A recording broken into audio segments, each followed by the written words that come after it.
I've sanded quite a bit of this with a wire brush, and now I've just got 180 grand, 180 grit, and just doing that, so it kind of get like a lip going around the whole thing, and then I'll be making the handle. It's just a bunch of little tedious stuff, so I don't really want to record it, but yeah. Well, as you'll see in the first start of the video, this blade was horrendous. Now look at that. Obviously the other side and the sides aren't done, but yeah, it's looking good, that. And that is all in the live, rubbing a bit of WD-40 in, using a bit of water, which not many people do, but yeah. We've got, this has been better than your standard one. And you've got 180 grit sandpaper and then a dry tea towel. And yeah, tomorrow we'll be using that. As you can see, there's a little knock in the blade and there's a hole at the back, so I'm going to make a hole about that big. Just make it look better and make it look different to like your standard axe from B&Q, or if you're in America, Home Depot and that. But yeah, it's going to be good. I'm going to get probably this side done, and then I'm going to call it quits. But yeah, as you can see, it's pitch black outside, but the camera's got the light on. Well, you can't even tell, but yeah, there you can. But yeah, so yeah, peace. Right, so I'm gonna hollow that out and touch some stuff up and see what I can do really, but yeah, stay tuned.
So I've started making the handle and it's about to go on, so I've just started recording. I've just been using same when I was sanding the blade, 60 grit, and then I got my curved chisel and just whacked that down, sawed it, and now I'm just sanding it to fit, because only the top bit fits. So oh yeah, so stay tuned.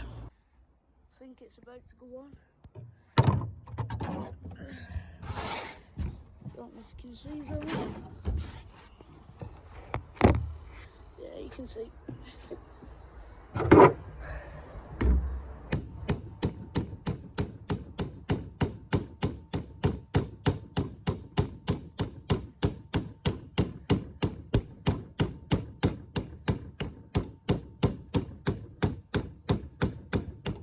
me go get a hammer.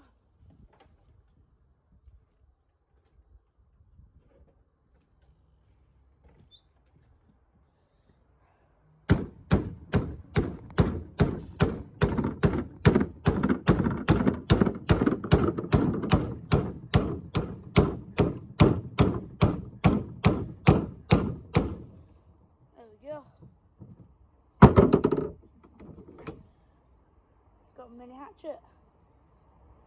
So yeah.